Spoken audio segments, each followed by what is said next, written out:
I didn't know my son had moved to another city until the bank called me about his debt. The recorded voice told me, in that flat, polite way that makes everything worse, this number no longer exists. I listened to it twice because my hands were shaking. My house smelled of coffee and old fabric. The curtain still held the shadow of my husband's hand from years ago. I pressed the phone to my ear like it might warm me, like it could give me back what had been taken without my permission. Then the bank called. Mrs. Estela R., the woman on the line asked, and even her politeness carried steel. We have you listed as guarantor on a loan for Damián. Payments are overdue. I remember the moment as if someone had switched the lights on in the middle of a room where I had been sleeping. My first breath came shallow, then a laughter like a cough. Guarantor? I managed. I didn't sign anything. She told me the amount in a voice that was trying to maintain distance. The loan was large. Payments were late. Unless I paid $45,000 immediately, they were beginning procedures that could lead to seizure of assets. $45,000. The number landed like a stone. For a moment, my mind refused to translate pesos into the life I knew. The bank's woman repeated the options, the deadlines, the variables. There was a paper trail, she said, and I would have to speak directly with a manager. I shut my eyes and saw Roberto's face. He had been gone 6 years by then, gone in a quiet way that still sometimes surprised me when I reached for the phone. He had taught me the shorthand of business. Keep your papers. Trust cautiously. Write down names. I had listened to him in the store, arguing about bolts and thread and foreign suppliers, and I had kept his ledger hidden in a tin box beneath the cash register, because he liked things kept close.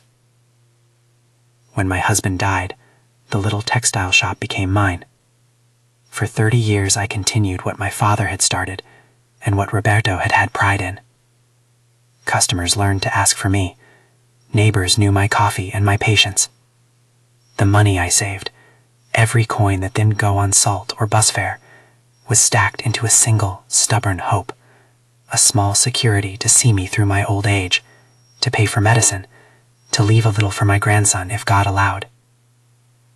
Then Damián came to me with a plan that sounded like pride and steam. He wanted a mechanic shop. He had learned to tinker with engines, and he had this way of smiling when he spoke that made the past look like a foolish barrier. Ma, he said, I can make this work. I won't fail you. He said it in the quiet of our kitchen, where the light from the window painted the table the color of the woven cloths I sold. He put a folded sheet of paper on the table, floor plans, a list of tools, promises of customers. I remember the smell of the paper, the way his hand closed around the pen. He asked me for 850,000 pesos. I did not give it to him with a contract. I did not think in the legal languages men in suits spoke. I thought in the language of mothers. I gave it because he was my son. I thought of Roberto and how he would have looked at me with a mix of approval and that worrying softness he reserved only for family. I sold the shop. I went to the bank, took the papers, signed with my small, certain hand. I saw only my son's face in the future, a workman proud in his oil-stained shirt, home by evening, paying me back with afternoons and visits and the occasional laugh across a cup of coffee. At first, everything was small and honest and warm. Damián called from the shop to say a customer had come with a stubborn carburetor. He sent pictures of the roll-up door, the name painted on wood.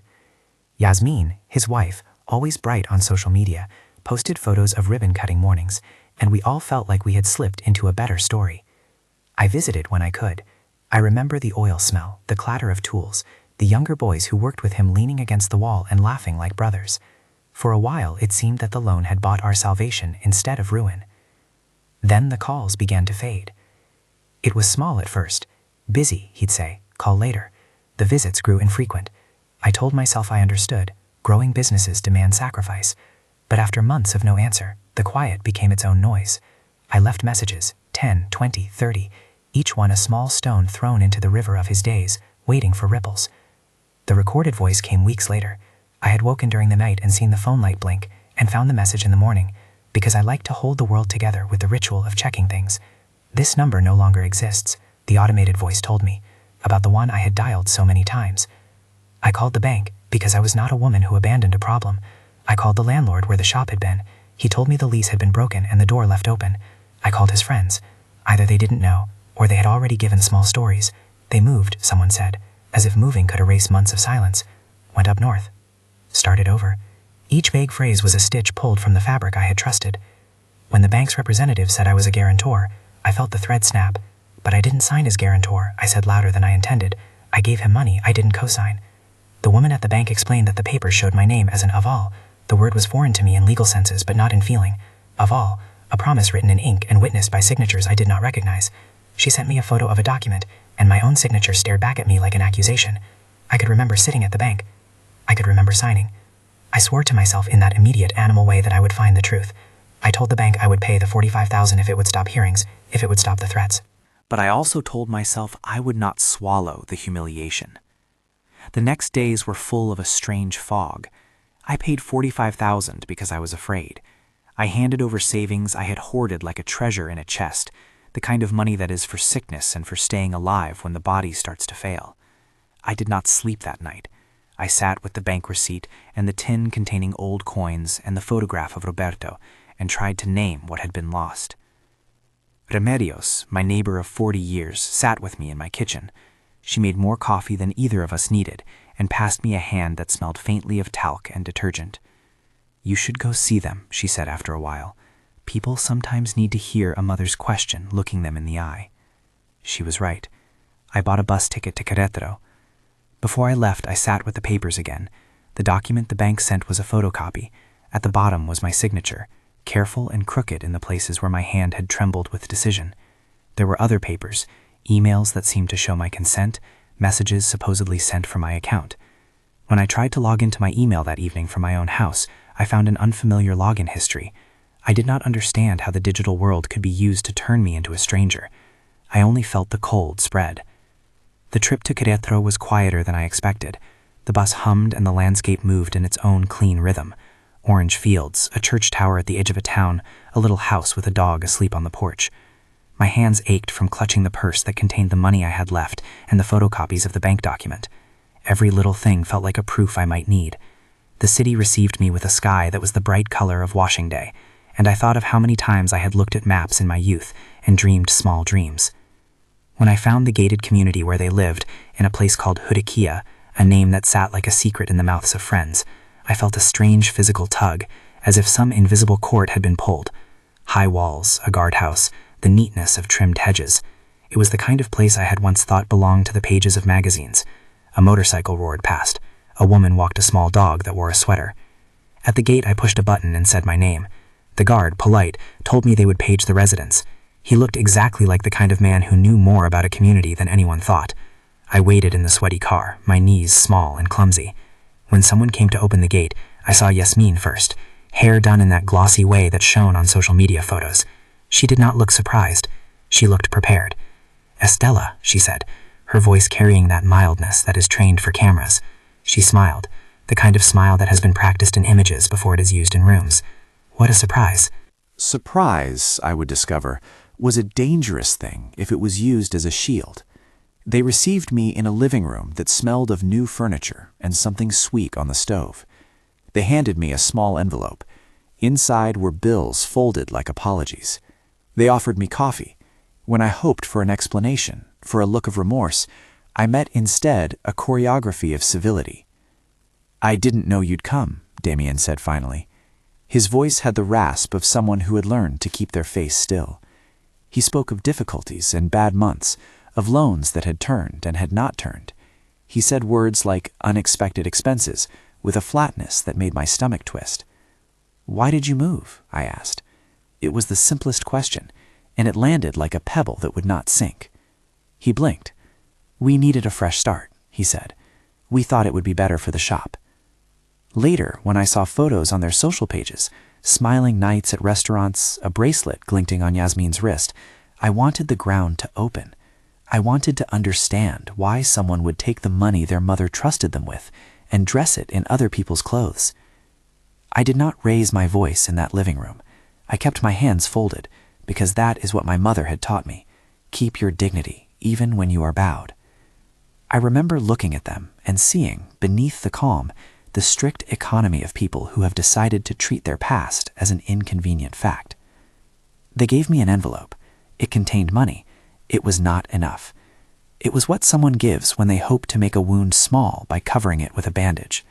I left with my knees unsteady, and the neighborhood sidewalks exactly as neat as the walls, as if neatness could hide choices.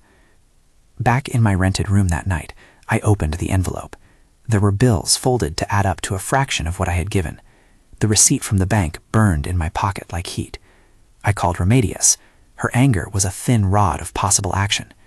"You did not go to that house to be given some money in an envelope," she said. "You went to look for truth." She was right. The truth, I realized, had to be forced into the light of day. I could not keep paying to cover what had been taken. 45,000 had bought me silence for a night. It owed me answers the next day. The next morning, I walked to an office that smelled of furniture polish and paper. I had been referred to a lawyer, a man named Horacio, who came recommended by a cousin of Remedius. I had met him once at a small church event. He had the patient manner of someone who spends mornings reading statutes and evenings listening to the stories that come to him. Horacio was a man who used both his hands when he spoke. He listened to me in a room painted the color of a sky I once used to imagine as a child. I put the photocopies on his desk and told him everything: the shop sold, the signed papers, the emails I did not write. He did not look surprised. "There are a few paths we could follow," he said, carefully, the way a person arranges fragile porcelain. "We can look into fraud. We can look into claiming the repayment of the money loaned under false pretenses. We can ask for an embargo on the workshop." He used legal words, but he tempered them with phrases like could and might, and every time he spoke one of those words I nodded, because I knew the world of courts had to be approached as a country with unknown language. Localized legal detail, I told myself inwardly. I would need to make sure these steps were right for my place and my time. He said he had a friend who had been in a similar case and had found other claimants, men who had been cheated in the same way, and that sometimes strength lies in numbers. "Find them," I told him. "Find everyone." Horacio left with a stack of copies and the promise to start inquiries. He told me to hold on to every receipt, every photograph, every message. He explained, simply and cautiously, that many institutions operate with forms that do not always make the difference between loan and gift clear, and that signatures can be used in ways that look legitimate but are not. I asked him, silently, if the law would listen to a mother whose fingerprints trembled on paper. He smiled the smile of people who do not want to give false hope. "We will do what we can," he said. It was in the weeks after I had engaged Horacio that other names began to appear. Ernesto Vega contacted me through friends. He had been an old partner of Damián's, he said, someone who had been promised shares and found only paper and empty accounts. He knew of other quiet people, workers who had put parts into engines and never been paid, suppliers with invoices turned into unpleasant numbers. The world created itself into a pattern, a net bigger than the two of us. Ernesto's story fit like a corner piece. He told me about money he had given for inventory that had disappeared, receipts stamped with dates and signatures that matched machines. He had photographs, small stacks of paper with numbers, faces with hands who had asked for payment and received only excuses. When he said my son's name, his voice did not carry the kind of hate that other people have. It carried the fatigue of someone who had been used. We began to map things together. Remedios and Lupita, another neighbor who had once sold tamales and now ran a tiny bodega, combed social media posts. We saved screenshots of photographs posted with the casual pride of people who do not expect consequences. We printed them and laid them out like a patchwork quilt on my kitchen table. The motorcycle in front of a building paid for by someone else's savings. The dinner where a bottle of wine glinted like a trophy. The small gestures of a life now gilded. There was evidence that an email account in my name had sent messages I did not write. Horacio found a way, with the help of a young person from the neighborhood who knew the internet better than any of us, to trace logins and timestamps. The logs were confusing and cold, a trail of addresses and times, but they painted the shape of something. Someone had created a narrative and dressed me in it. People forget, Horacio said one day, leaning back in his chair. How easy it is to make paper say one thing when the truth is another. Technology helps both the liar and the seeker. We collected witnesses, a former employee who swore she had seen Damián sign some of the lease papers, a delivery driver who remembered sacks of parts arriving paid in cash. Each small voice bolstered the next. The more voices, the less the possibility that the bank's paper would be the only truth. Sometimes, in the middle of planning and appointments, I would sit on the edge of my bed and clasp the medallion Roberto had left me. It was small and dented, and I would rub it until the metal warmed. I thought about him and about how he had told me to respect people, but to also maintain control of one's life. I had given in to love, to faith in my son's hands.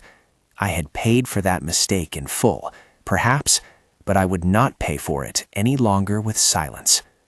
There were humiliations along the way that did not belong to me, but that settled on my shoulders like damp cloths.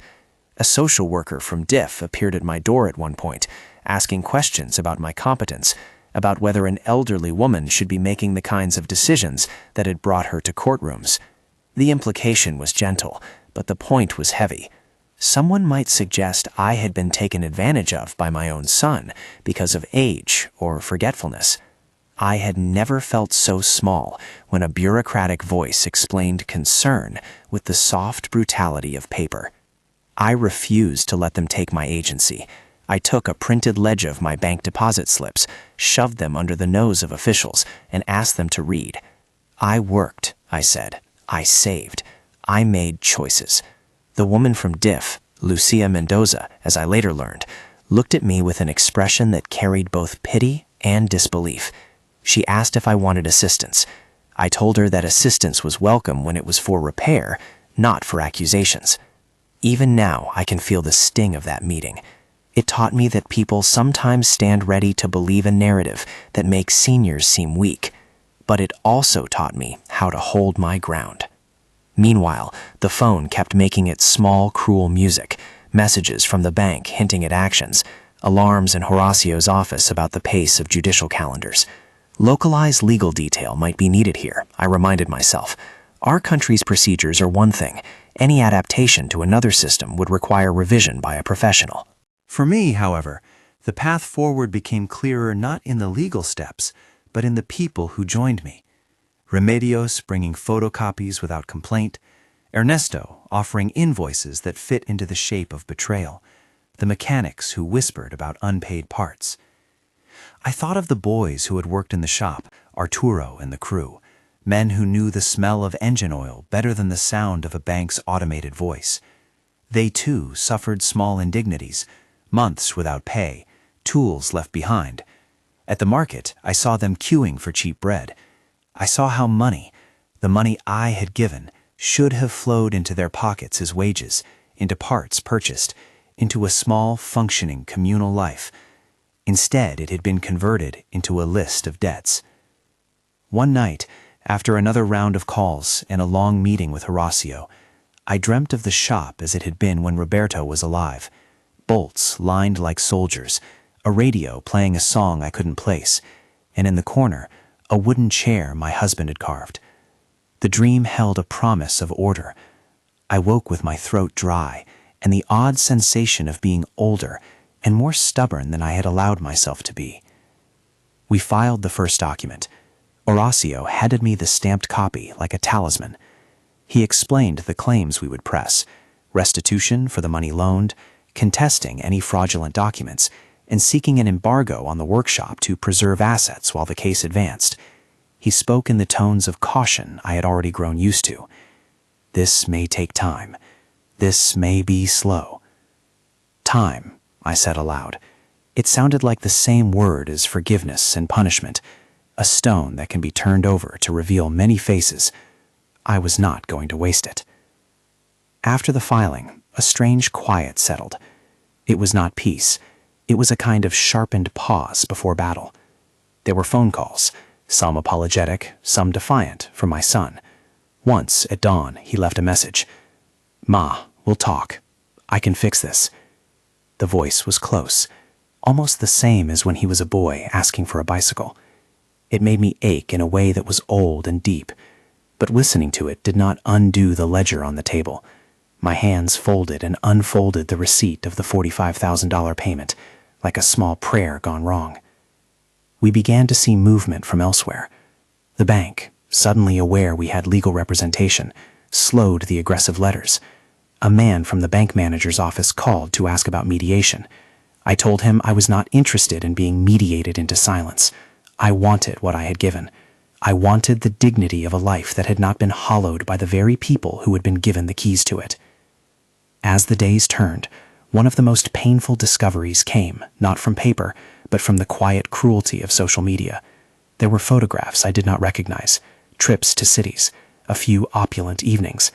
They were not the grand feasts of the very rich, but they were shining enough to hurt. They were the kind of pictures people do not post if they expect to be ashamed. They were the kind of pictures that promise a lifestyle built on other people's sacrifice. When I voiced that to Horacio, his eyes were sharp. "These posts," he said, "are evidence of diversion of funds." He spoke like a man who had been in courtrooms where pictures do not lie. I thought of how the cell phone had become a witness and a judge at the same time. Yet even as the case grew and names accumulated on our side, the emotional complexity of this all stayed with me. I had loved the boy who had slept with his head on my lap when nightmares came. I had forgiven his small sins and celebrated his small victories. But love had not meant erasing myself. Love had not meant letting my bank book become an empty altar. One morning, a young woman named Lupita came by. She worked at a small internet cafe and had become my unlikely ally. She printed a timeline of posts, comments, and messages, screenshots that looked like a constellation. "Once you put things in order," she said, "you can show the judge the pattern." Pattern, I repeated. It was less a legal term than a common sense one. Patterns tell stories. Evidence was now not just paper, but the human sequence of choices. It was then that something inside me hardened, not like stone, but like something that had been forged slowly in heat, resolve. I would not simply take money and run away from the problem. I would not accept small envelopes and smiles that meant nothing. I would not let my son's life be cut from my own with no thread left to stitch them together again. I began to speak to people about what happened, quietly at first. Word travels faster than the mail in a neighborhood. People came to me in the market, in the church hallway, in the line for the dentist. Some offered condolences and prayers. Others gave names and stories. A woman who had once sold cosmetics said she too had been asked for help by a relative and found the favor repaid with silence. An older man gave me a list of creditors who had been refused their payments. The world I saw was full of people who had been asked to trust and had been paid back with absence. We prepared the evidence like a careful meal. Horacio organized it into boxes. He would say, with that lawyer's precision, "We need to show that the loan was given as a private transaction and that the signing as guarantor was inconsistent with what you expressed." He was careful. He would later walk me through what an embargo would mean and what an auction might entail. But I knew to take his words as possibilities, not certainties. Localize the legal detail, I would remind myself. The steps matter, but the feelings matter more for me. Every night, I slept a little less and felt a little more like the woman in the mirror. The face that stared back at me was older and lined, but it had a new kind of firmness around the mouth. That firmness came from deciding that I would take back what was mine without turning my heart into stone. It was in that mood of trembling resolve that the summons came, a court date. The letter arrived with the kind of official weight that fills a room with sound. We had a day to prepare. My hands, always clumsy, worked to fold the papers neatly. Ernesto came with more invoices. Arturo and a few of the mechanics arrived quietly, wearing the work smell that I had loved in the first months after giving the money. They did not come for revenge. They came because their livelihoods had been affected. On the morning of that first hearing, I wore the blue dress Roberto had once admired. It was the dress I had kept for special occasions, and I thought of how he had told me that the way a person dresses can sometimes give them the courage to speak up. I buttoned the dress with hands that trembled, and then stopped trembling, because trembling served no purpose when there were papers to hold. We walked into the courthouse together, a small caravan of people patched into a single purpose. I felt watched, not by strangers only, but by the ghosts of all the women who had been laughed at and then found their voice. The room smelled like old wood and legal ink. People sat in terraces, and judges sat like islands. The hearing did not resolve everything. It was the first scene in a play written in small acts. But something happened there that I had not expected. My son spoke. Not loudly at first, but his voice carried in a way that turned my blood cold. He admitted some things and denied others. The judge listened like rope being pulled through a pulley, sometimes taut, sometimes slack.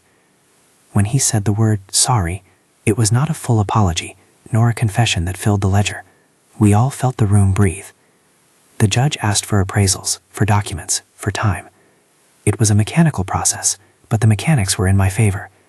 An embargo was ordered, at least temporarily, on the workshop. It was not victory, but it was a window that allowed air to pass through our locked door. I left the courtroom with more papers than before, and a heart both lighter and heavier. Lighter because the law had taken a small, visible step. Heavier because the person who had caused this hurt was still my son. I had not come to court to destroy him, I told myself. I had come to rescue the life that his choices had nearly consumed. Outside, I found Arturo and the mechanics waiting. They hugged me in a way that had nothing performative about it. Their hands held me like the simple, honest thing they were. People who wanted to go to work, who wanted to be paid. We spoke for a long time on the courthouse steps and planned with practicalness.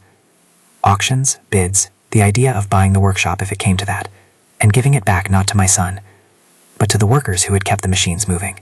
It felt like a strange, righteous thought, something that was both revenge and repair. I would later learn about appraisals and the rough arithmetic of auctions.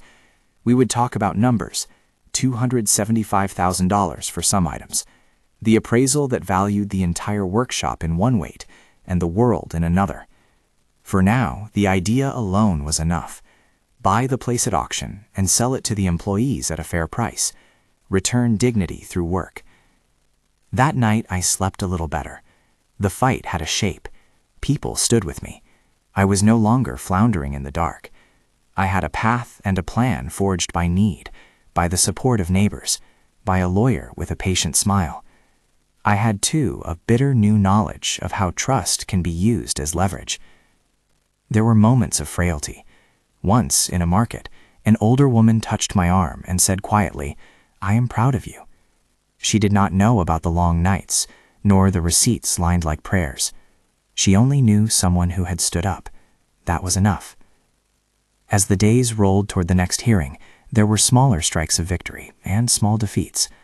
My son called sometimes. He asked if I would not take what he had given as a kind of partial payment. He asked for my understanding. He asked for meetings. The weight of being a mother pressed against the muscle of being wronged. I thought about forgiveness and the difference between forgiving and forgetting. I would forgive perhaps later, in a way that kept my wallet and my dignity intact. We gathered materials for the court. We tried to show, with ink and timelines and witness statements, the pattern of decisions and photos and false messages. We prepared to show how a mother's trust had been turned into a ledger of debts. There were moments I cried openly, tears that were not for the lost money alone, but for the long thread of memory I had thought would keep my family whole. There was a scene that still sits like an ache, the day I sat across from my son in the hallway of the courthouse, and we did not speak as mother and son, but as plaintiff and defendant. His face was the same and different. The line between the two of us was made of paper. When he spoke, it was with the economy of someone who had learned to pick words like coins. "Ma," he said softly, "I never meant to hurt you." "I don't know what you meant to do," I said, and even the words surprised me by how calm they were. "I know what you did." He looked away, and for a second I thought of the boy who had once dropped his head to my lap and asked questions about the stars. That memory was a small refuge, but there was also a bristle in me now. Protect yourself. Do not let love become erasure. We had to make choices. Do we let the bank exercise its options? Do we buy the workshop at option? How do we bring the mechanics into a position where they can run the place without being prey again? Each choice felt like walking on a narrow ridge. I was learning how to be stubborn and strategic at the same time. When I tell this part of the story, I do not mean to make the world sound tidy. It was messy, full of phone calls, of small betrayals and larger ones, of legal forms filled with the language of gray areas, of friends who whispered solace and strangers who judged. But it was also the kind of mess where human hands can make things right again. As the next court date edged closer, I prepared myself like someone about to plant a garden in soil that had been trampled. We gathered witnesses, filed more papers, and sat with the mechanics to draft a simple proposal. It felt almost foolishly hopeful to plan a future in the midst of such rawness, but hope had to be part of how we survived. The weeks that followed would bring more discoveries, more proofs of deception, and the slow peeling back of a life I had assumed my children's hands would protect. But in those first weeks, after the first hearing, I learned the power of comradeship, the way a neighbor's photocopied receipt, a mechanic's willingness to testify, and a lawyer's steady strategy could push back against the concrete walls of institutional procedure. I also learned how to set boundaries. I answered my son's calls less often, and when I did, I spoke slowly about plans and court dates, not about the weather or old recipes. I discovered a new grammar of affection, one that had clauses and limits and the occasional conditional if. I did not know then how this would feel in years to come, whether the small monthly repayments he'd later make would soften the ache. What I knew was that I would no longer be defined by his choices. And so I waited for the next date, ready in a new kind of armor: paper, witnesses, and good friends. The world had shifted beneath my feet, but my feet had found purchase. I would not be erased. If this story grabs you, consider subscribing to hear more real-life confessions. We moved into the winter of the case with more players joining the field. A man I would meet only once, an accountant who had worked with small shops, handed me a ledger that matched, line by line, some of the payments that had gone into a different account than the one my son had claimed for business expenses. An old supplier gave a notarized statement that goods had been paid for in cash and never delivered. Ernesto produced a paper trail that showed how money had been funneled in ways that didn't fit the story Damián told. Still, there were moments when I doubted whether a woman's word and a collection of receipts could stand in the same room as signed bank documents. The justice system, I had to admit, was not a place where feelings were measured. It measured the value of proof. Proof is a cold word, but we were learning to make it warm. In preparation for the next hearing, Horacio suggested a strategy: show the pattern, show the diversions, bring witnesses who could testify to the intent behind the movements of money. He warned us that the defense might try to discredit us by suggesting my age was the reason for any negligence. He told me gently, "They will try to speak for you, Estela. We must speak for yourself." "Let them try," I said. My voice surprised me by how steady it was. "I will speak." The mechanics and I sat and rehearsed what they would say before the judge. We went through the dates and the details. Arturo, a man in his 30s with a face like a well-rubbed stone, told me quietly that he had been keeping a small jar of change at his home from wages he should have had. "If we get the place," he said, "we'll pay ourselves and the men. We'll do it right." His hope felt like the honest currency of a craft. We talked about auctions, the word sounded like an animal, about valuations and the possibility, remote but real, that I might have to bid. My hands felt light when I imagined the workers taking over, their laughter turning a place of loss into a place of livelihood. It seemed, in the dense fog of the coming days, an act of repair so simple and so radical that tears would come to my eyes thinking of it. But there were also threats in the letters from the bank's attorneys. They wrote in a tone that assumed registration and paper could trump any messy story about a mother's love. I read them and felt that old, small panic. A neighbor, seeing me at the window, knocked and brought a plate of warm tamales. "We are with you," she said. "Don't be afraid." I was not without fear. Fear pushed sleep away and left me the company of my thoughts. It is one thing to know injustice is real. It is another to know that you must confront it.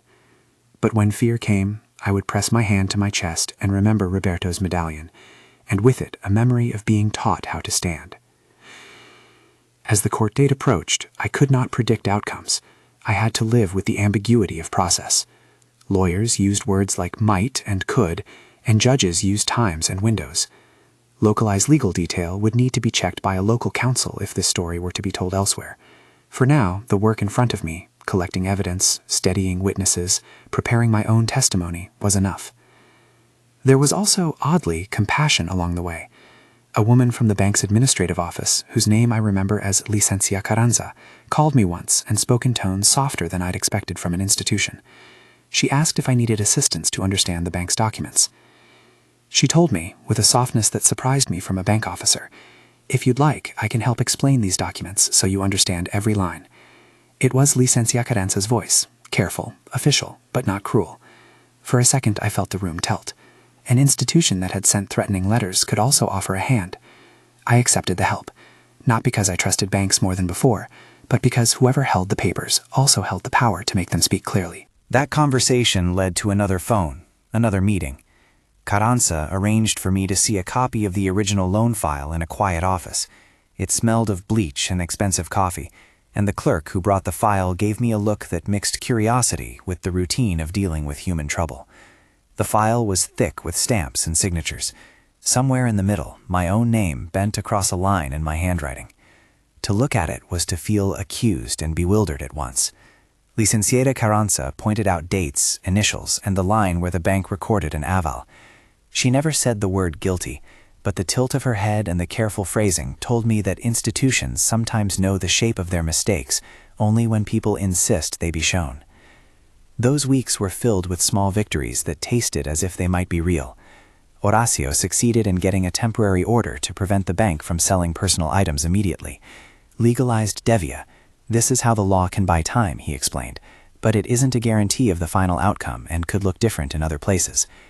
That order meant the workshop could not be emptied overnight, which gave us the breathing room to work. It also meant, more importantly, that the judge had recognized, at least for a moment, the possibility that my story had two sides. I kept expecting some new blow, the kind that would come when you are already bent, and sometimes it came. A neighbor would whisper about how shame could make people do strange things. The diff woman, Lucia Mendoza, would reappear on a form signed with formal concern about an elderly person's capacity. Each time my first impulse was to pull inward. Then I would breathe, straighten my shoulders, and remember Roberto's ledger under the tin box. I had kept accounts all those years. I had records, deposit slips, the signature of our own economy. Those things mattered. Meanwhile, the network Horacio had described became truer than I could have imagined. Ernesto arrived at my door with a folder so thick the binding feared to break. He would not let me open it alone. We sat at my small kitchen table while he laid the papers out. Receipts, promises, and a list of names. Suppliers, part sellers, men who had been owed wages. He told me stories of tools bought in cash and invoices stamped but never delivered. His face had the tired patience of someone who had been too often on the receiving end of excuses. The more we learned, the less this looked like a private failing, and the more it looked like a pattern of diversion and small betrayals. People rallied in ways I had not expected. Remedios had always been a neighbor who brought extra pan when she baked, but she became something else, a steady hand that translated my fear into action. Lupita, with her small cybercafe, printed timelines and mapped posts, and showed me how the digital traces matched the paper ones. The mechanics, Arturo most of all, became like brothers. They brought receipts, names, photos of tires stacked where none should have been. They were not vengeful, they were practical. If they could recover the place, they would work, pay themselves what they deserved, and mend their own lives. That practical desire to repair something honest began to bind us. Court days arrived like storms.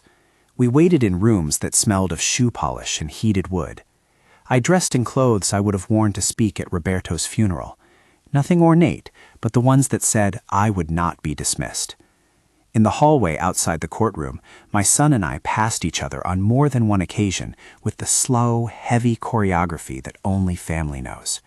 We did not meet eyes as mother and son do. We met as parties whose lives had become entangled in paper.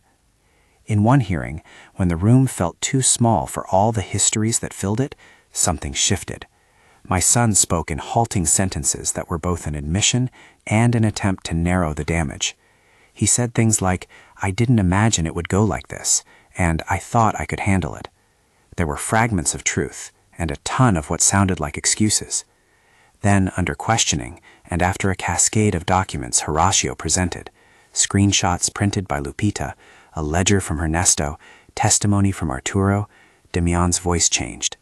He began to name specific transactions, times he had gone to suppliers and times he had paid in cash. It wasn't a full confession. It was not a moral unburdening. But he did something that made the judge lean forward. He acknowledged that the shop's finances had been mixed with other things. that the money I had given had not always been used for wages and parts. When a person you love admits a truth that hurts, a strange thing happens. Grief and relief can sit in the same small chest. I felt both. Seeing my son tell pieces of a story that matched our documents made the case for me. It also made the wound deeper, because it reminded me that the boy who had once cried under blankets had become an adult who could make these choices. The judge ordered appraisals and temporarily embargoed the workshop to secure assets while investigations continued. That word, embargo, sounded severe and legal, and in its way, merciful. The way an embargo is executed depends on local procedure and timing, Horatio had reminded me, but in our courts, it meant the place would not be dispersed until a valuation could be made. Valuation brought numbers with an almost physical weight. An official appraiser was appointed and walked the shop with a clipboard and an eye that compared bolts to market value. He cataloged tools, a press, a compressor, a rack of tires, a stack of used but serviceable engines. The math they wrote down made my mouth dry. Small items valued at 275,000 pesos, an inventory total that the appraiser put near 1,700,000, when including the workshop's goodwill and the space's value. We gathered around the printed appraisal like people reading a map to treasure. It was not treasure, not yet. It was a baseline. Then came the summons that made me feel I'd stepped into a role I had not rehearsed, the auction date. They would set the auction in public, as was customary when seized assets were sold to satisfy debts. I remember the bile rising, the way my hands went cold, thinking of the bank's collectors selling off the very place where oil met metal and where young men had paid their rent with labor. There were options: let the process play out and risk the bank selling the place to a stranger, or try to buy the assets ourselves and keep them where they belonged. The thought of buying my son's workshop at auction felt like an odd stitch of revenge and repair. We discussed the arithmetic as if talking about love in stock form.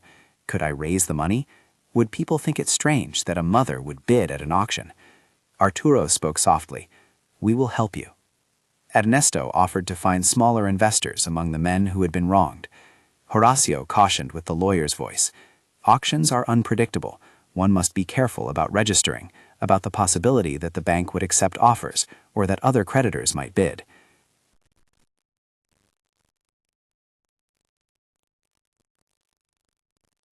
I gave the largest share from what was left of my nest egg.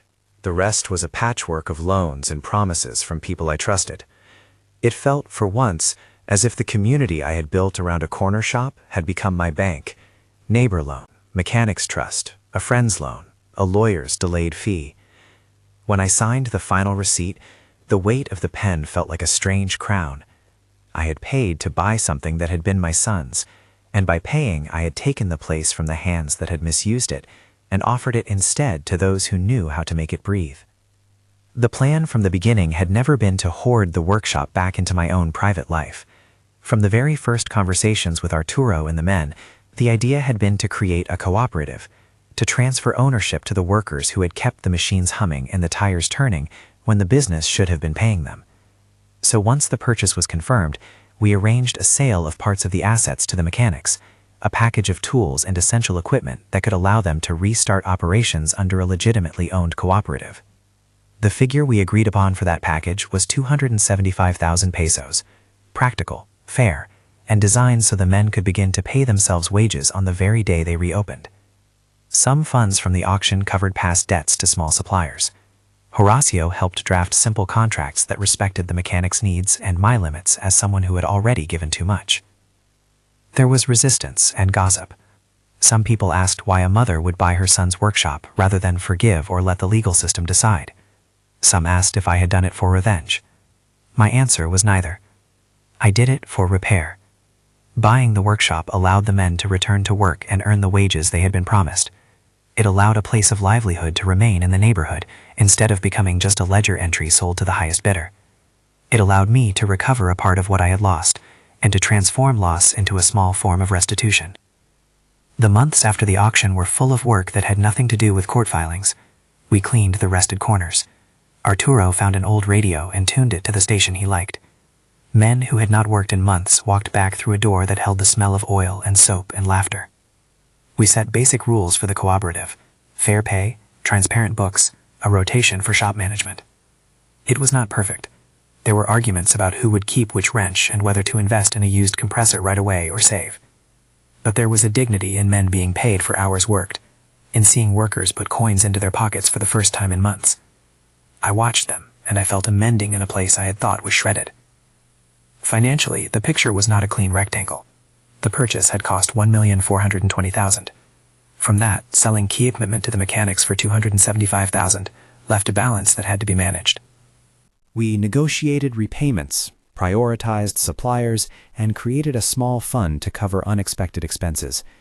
I did not get back all the money I'd given. I could sleep without one more letter from a bank making our kitchens ring with fear. The legal case kept moving. There were hearings that read like careful stitches. Witnesses came to testify. A delivery driver whose invoices matched Ernesto's. A supplier who confirmed he had been paid in cash but had never seen goods delivered. A young neighbor who proved logins to my email at times I had been home. These small voices added up. In a later proceeding, my son stood, and in front of the judge, and with the weight of his own choices reflected back in witness statements, admitted more clearly to having used the money for things other than the workshop's payroll and parts. It was not a cinematic confession. It did not wipe clean the past. But it was enough for the judge to issue rulings that favored restitution and ordered steps to secure the payments owed to those who had been damaged.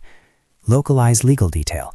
How courts order payments and enforce judgments varies, and the details here reflect what occurred in our jurisdiction. He began to make small payments. Not grand gestures, no sudden return to the life he once promised in the kitchen, but a steady, small remittance. Monthly notes of repayment that were insufficient for the whole debt, but meaningful all the same. For me, those payments were less about the money than about recognition. Money is not only currency. It can be the small, tangible symbol that a person has acknowledged what they did. Time did something I had not expected. It softened some edges and hardened others. My anger, sharp and hot in the early months, cooled into something that felt more like a shield, protective, necessary. I found myself forgiving in pieces. There were moments when my son and I sat in the kitchen not as litigant and defendant but as mother and son for a few minutes. He would bring some groceries, or he would stay for coffee and not try to explain too much. I accepted some visits on my terms, short, scheduled, and without talk of money. I would not, I decided, become his bank again. There was a day, months after the auction, when he called and asked something I had not expected. He wanted me to come to his wedding. He had found someone, Patricia, and he wanted me there. The request sat on my kitchen table like a fragile object. Part of me wanted to refuse outright. Part of me wanted, more than anything, to see them married, and to know that a life could follow from his mistakes. We argued quietly about boundaries. I told him I would go if he accepted some conditions. There would be no talk of borrowed money at the dinner table. His payments to me would continue as agreed. He would come see me monthly and not ask for anything else. He agreed, with the economy of someone who had learned the cost of negotiation. The wedding was small and nervous. I sat at the edge of the room in a dress that felt like armor, simple, blue, familiar. When he and Patricia asked me to bless them, I did, but it was not the unquestioning blessing of an earlier time. My blessing was measured and real. I spoke of hopes and cautions, of the importance of honesty, of the need to keep one's promises. After the ceremony, when someone said, "Isn't it wonderful?" I thought of the months of court and the auction and the mechanic's laughter and the ledger papers. Wonderful did not feel like the right word. Repair felt closer. Our relationship did not reset like a clean page. He continued to call and to make payments, small and sometimes late. When he struggled, I tried to be humane but firm. I reminded him of the debts he owed to people other than me, of the vows he had made by the court to repay suppliers. Some days he would cry on the phone, and in those moments I remembered being the mother of a small boy who used to hide his face when thunder came. Sometimes I would let tenderness in, sometimes I would keep the door closed. Love, I discovered, can be carved with conditions. Forgiveness does not necessarily mean forgetting or reopening the same wound. The community fund we created after the auction became a small miracle in its own right. With part of the recovered proceeds and a tiny percentage of the mechanic's early profits, we set aside money for emergencies, a woman who needed a small surgery, a man who could not pay rent for a month, and for projects that would strengthen local small businesses. It was not a bank, it was a promise. Sometimes people ask me if it was wise to mix charity and recovery in the same pot. I said yes, because the point was not only to retrieve money, but to sow back into a place that had been hollowed. I took a trip alone for the first time in years. A short bus to the coast, a small room with a balcony, and a radio that played songs I half recognized. I walked along the water and let salt carry away some of the bitter taste that had lived in my mouth. Travel did not fix everything. It simply showed me that there were places where the horizon was a steady line, and that life could go on beyond the paper in the courtrooms. I bought myself a small scarf at a market and wrapped it around my neck like a promise. I would keep my dignity and not let anyone call it weak. People ask me often what I had learned. I would say first that trust is a beautiful thing, but a dangerous currency when given without clarity. I would say that paperwork matters, that accounts matter, that children should be loved but not given the power to empty your life.